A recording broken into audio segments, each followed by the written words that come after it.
అందరికీ నమస్కారం. గత 2 రోజుల నుంచి ఆంధ్ర రాష్ట్రంలో ఏ విధంగా పరిపాలన జరుగుతుందో మనందరం కూడా ఒకసారి గమనించాల్సిన అవసరం ఉంది. పత్రికా స్వేచ్ఛని అపహరించే విధంగా ఏ ఒక్కరూ కూడా ఏదైతే రాష్ట్ర ప్రభుత్వం చేస్తున్న తప్పిదాలు కావచ్చు, అదేవిధంగా రాష్ట్ర ప్రభుత్వం అమలు చేయని పథకాలని ఎత్తు చూపెట్టినా కానివ్వండి, ఈ రాష్ట్ర ప్రభుత్వం చేసే అరాచకాలు చూపెట్టినా కానివ్వండి, ఆ మీడియా సంస్థల్ని ఏ విధంగా బ్యాన్ చేస్తున్నారో మనందరికి కూడా తెలిసిన విషయమే. ఈ కూటమి ప్రభుత్వం ఏర్పడిన కాడి నుంచి కూడా సాక్షి టీవీ కావచ్చు, అదేవిధంగా మిగతా కొన్ని ఛానల్స్ ఏదైతే TV9 కావచ్చు, NTV కావచ్చు, 10 TV కావచ్చు, కొన్ని ఇంకా ఏదైతే ఈ రాష్ట్ర ప్రభుత్వాన్ని ఉన్నది ఉన్నట్టుగా చూపెడితే వాళ్ళని బ్యాన్ చేసి బెదిరించే విధంగా కూటమి ప్రభుత్వం పరిపాలన జరుగుతుంది. ఎందుకంటే ఇచ్చిన హామీలు ఏది అమలు చేసిన పరిస్థితి లేదు, ఇచ్చిన హామీలు ఏది కూడా ముందుకు తీసుకెళ్లే పరిస్థితి లేదు, అభివృద్ధి అనేది కనీసం కనపడే పరిస్థితే లేదు, అభివృద్ధి అనేది చేసే పనే లేదు. ఈ రాష్ట్రం చూసుకుంటే కనుక అప్పులుబులో మునిగిపోతుంది. దాదాపు 1,50,000 కోట్ల పైన అప్పు చేసినా కానీ ఏ ఒక్క సంక్షేమ పథకాన్ని అమలు చేయకుండా ఉన్నందుకు ఈరోజు ప్రశ్నించే ప్రతి గొంతును కూడా నొక్కేయాలని చెప్పని, ప్రజల యొక్క గొంతుని వినపడకుండా ఉండే విధంగా ఈ కూటమి ప్రభుత్వం చేస్తున్న అరాచకాలిక నిదర్శనమే నిన్న సాక్షి మీడియా మీద, సాక్షి కొమ్మినేని శ్రీనివాస్ గారి మీద కావచ్చు, అదేవిధంగా సాక్షి ఆఫీసుల మీద దాడులు చూస్తుంటే అదే కనబడుతుంది. ఎందుకంటే వాళ్ళు చెప్పుకోవడానికి ఏమీ లేవు, చెప్పినది ఏది కూడా హామీని అమలు చేయట్లేదు. ఈరోజు గతంలో పవన్ కళ్యాణ్ గారు మహిళల గురించి చెప్పారు. ఏం చెప్పారు? మా ప్రభుత్వం వచ్చాక మహిళలు మీకు స్వేచ్ఛగా తిరగనిస్తామని చెప్పనేది.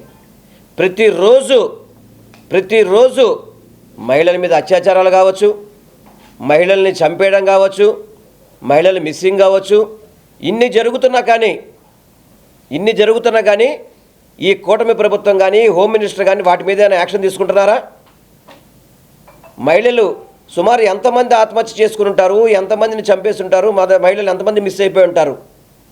కనీసం మహిళల మీద వాటి మీద మాట్లాడిన హోమ్ మినిస్టర్ గారు విజయమ్మ గారి గురించి, భారతమ్మ గారి గురించి ఏం మాట్లాడుతున్నారండి? ఒక మహిళా హోమ్ మినిస్టర్ అయ్యండి ఏం మాట్లాడుతున్నారు?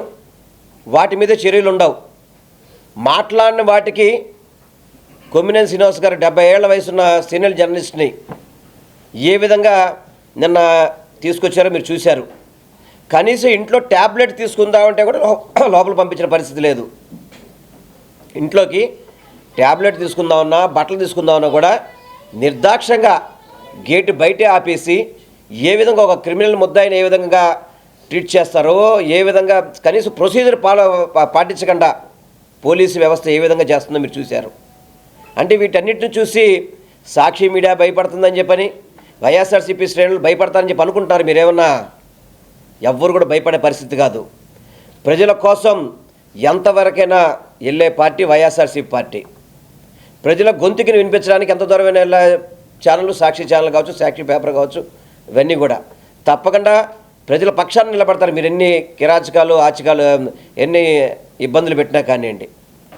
నేను కూటమి ప్రభుత్వం ఒకటే కోరుకుంటాను, మీకు పరిపాలన ఇచ్చింది దీనికోసమా? దాడులు చేయమని చెప్పా?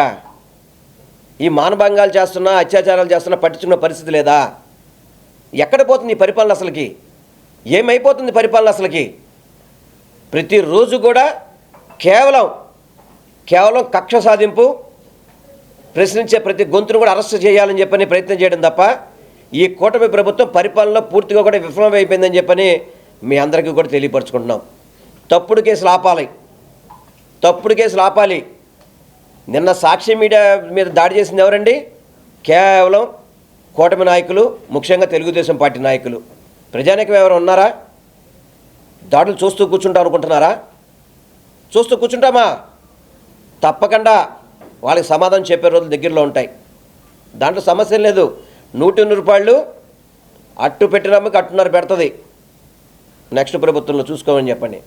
ఎందుకంటే ప్రతిరోజు భయపెట్టడం ఏమవుతుంది? తప్పుడు కేసులు పెట్టి అన్నాళ్ళు మీరు జీవనం సాగిస్తారు. ఎన్ని రోజులు పరిపాలన చేస్తారు తప్పుడు కేసులు పెట్టి? దీనికి ఎవరు కూడా భయపడే పరిస్థితి లేదు. స్వేచ్ఛగా మీరు ఇచ్చిన హామీలు అమలు చేయకపోతే వైఎస్ఆర్సీపీ పార్టీ మీ మీద ఒత్తిడి చేస్తూనే ఉంటుంది. అమలు చేసేంత వరకు కూడా, అమలు చేయకపోతే ప్రజా కోర్టులో మిమ్మల్ని దోషులుగా మేమందరం కూడా నిలబెడతాం గ్యారంటీగా. ఎటువంటి సమస్య లేదు. కొమ్మినేని శ్రీనివాస్ గారు కావచ్చు, మీరు ధనుంజయ రెడ్డి గారు కావచ్చు, ఓఎస్డీ గారు కావచ్చు, అందరినీ అరెస్ట్ చేశారని చెప్పి సంబరాలు పడుతున్నారేమో. మళ్ళీ ఇవన్నీ కూడా రిపీట్ అయ్యే పరిస్థితులు ఉంటాయి.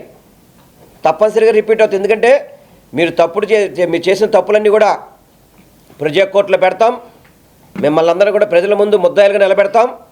దోషులుగా కూడా మిమ్మల్ని అందరినీ నిరూపిస్తామని చెప్పి తెలియపరుచుకుంటూ